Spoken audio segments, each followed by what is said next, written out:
Hello everyone, we're back again with Dr. Charles Gardner to talk about community design and land use planning in a healthy and rural town small perspective.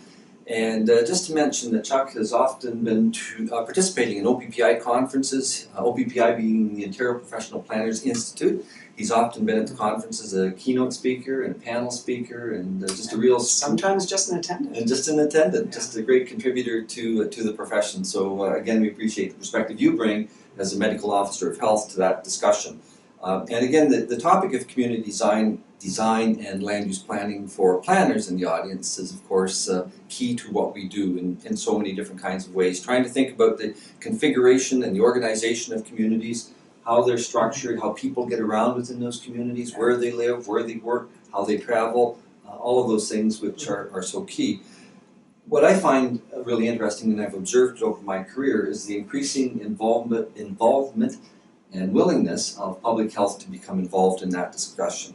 So why is it that public health is increasingly willing to engage in the discussion around community design and land use planning? For years, we have been encouraging people to be more active. We've been encouraging people to avail of themselves of healthy nutrition. We've been encouraging them to reduce their risk from injury. And we found that we won't get anywhere if the environment doesn't support it.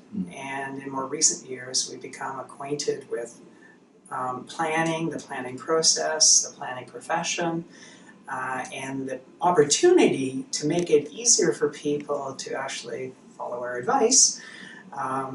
That there's a need for the environment to actually support them to do that if they're actually going to successfully do it. So it's because of that that we've made the effort to start to get to know the planning profession and the planning process and to contribute our support where we can. What would you hope to achieve through that involvement in planning and in design and built environment?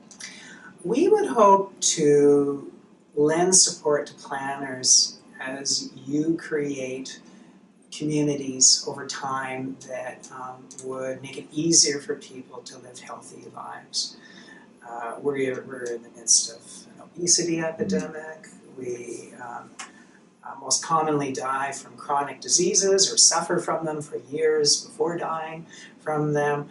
We've had great successes over the past century in greatly reducing infectious diseases and in greatly extending life expectancy. So there's been huge strides as a society.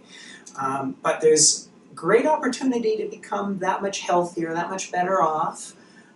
And what it will take is an environment that actually makes it easier for people to choose to walk to meet their needs or to cycle to meet their needs instead of driving to meet their needs. And that requires us to help planners, us to give our voice, us to bring forward our evidence, us to help make the case for such changes.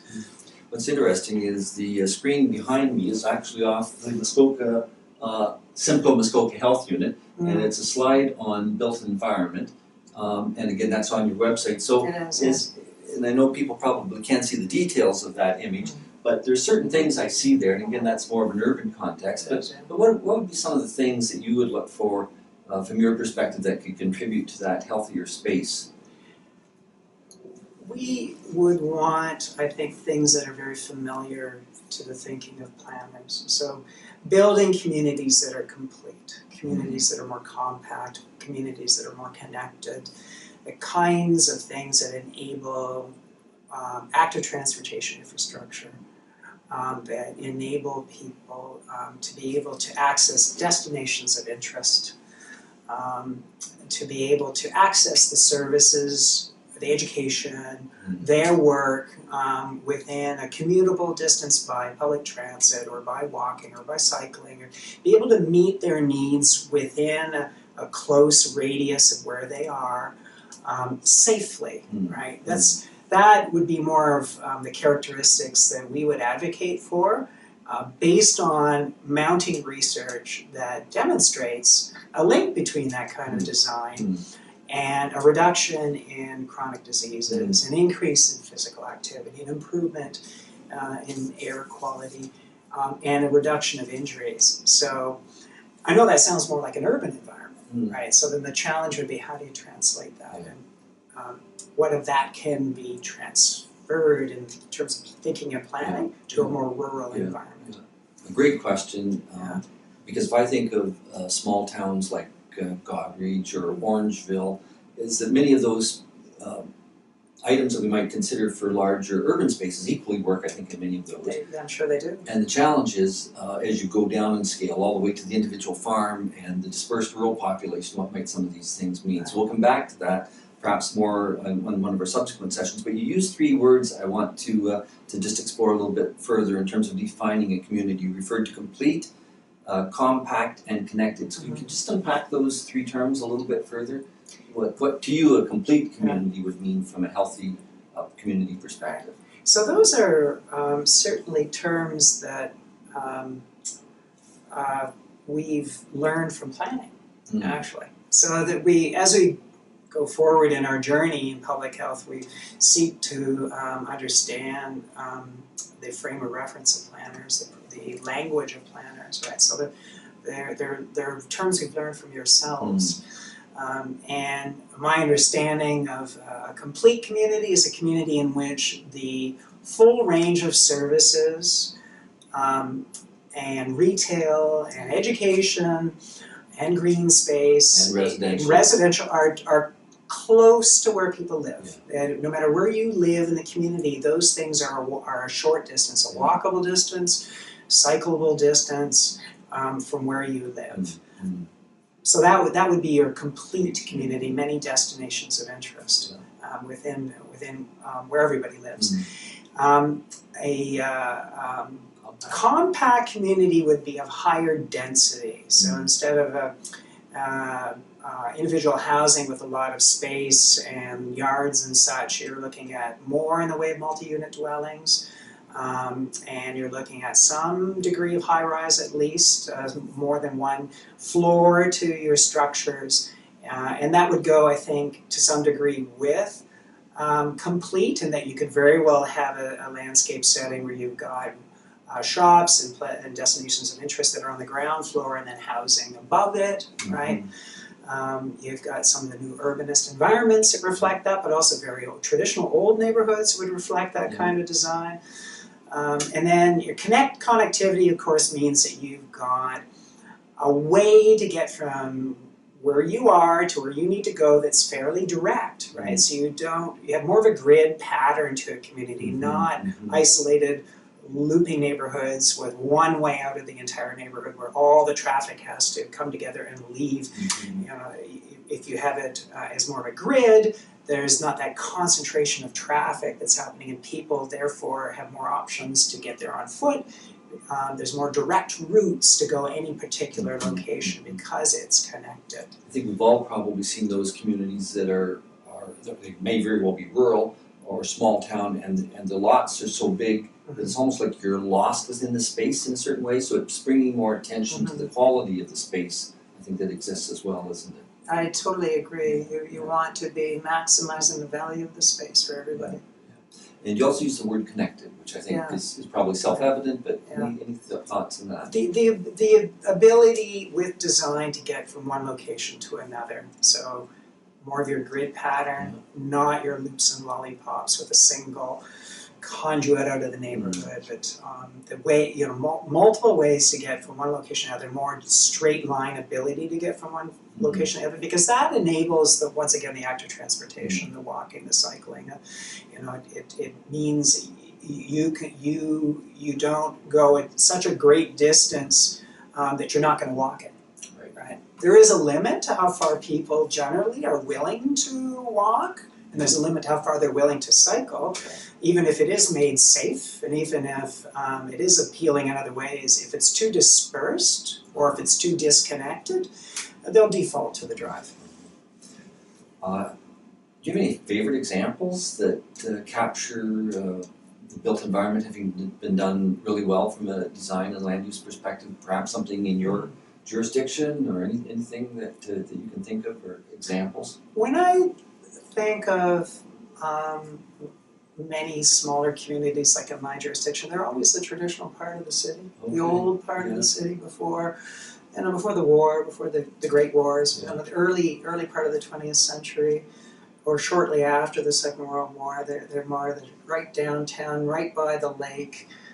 Barrie's old downtown, the northeastern portion of the city, and we know from our own surveillance data as a health unit that that's the part of the city where the people get the most exercise, and the part of the city that gets the least amount of exercise is the very recently built up South End, right?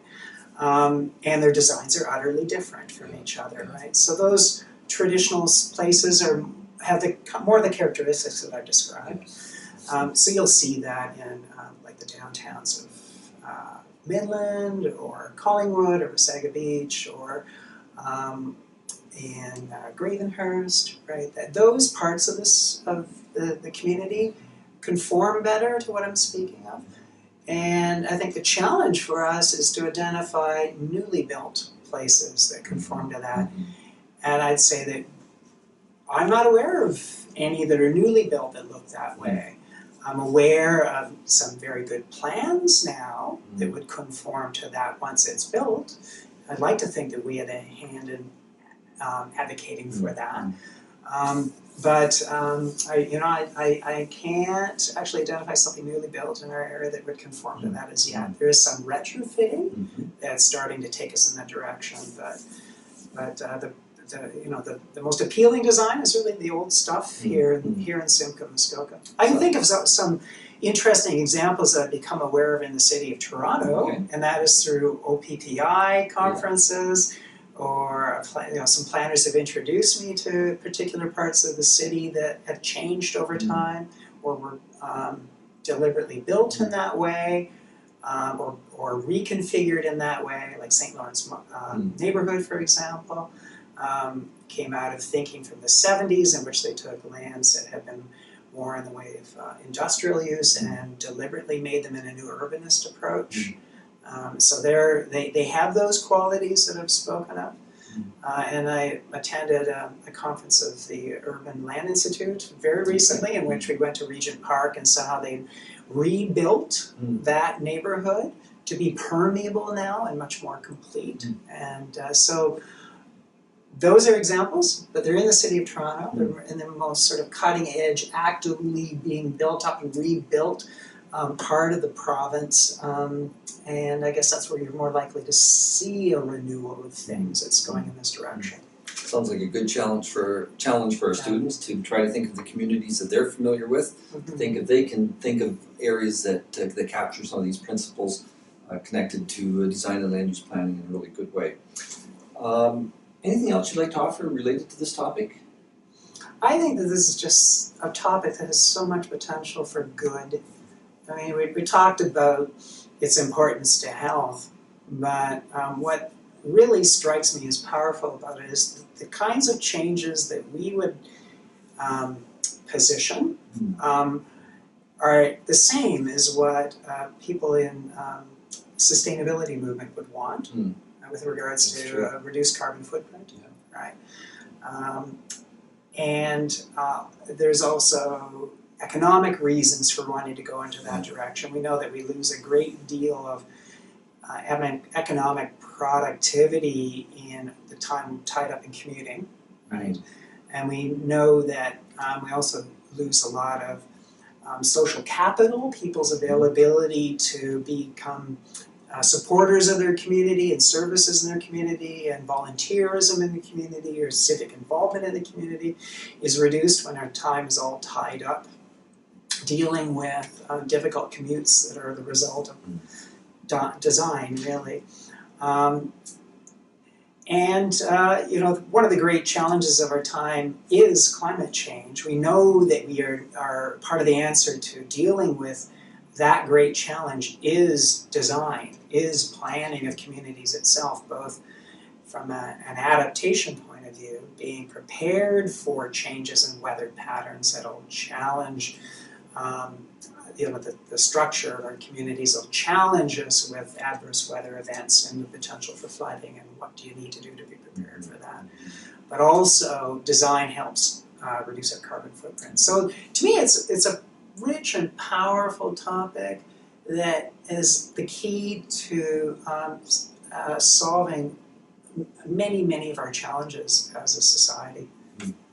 Thank you for those comments. What's obvious to me is how passionate you are about the topic, and that's a wonderful starting point for all of us as we try to look at the built environment, is to bring the passion and the desire to find quality resolutions to some of our challenges. So thank you for those comments. My pleasure. We'll look forward to the next series of discussions with Dr. Gardner on other topics. Thank you.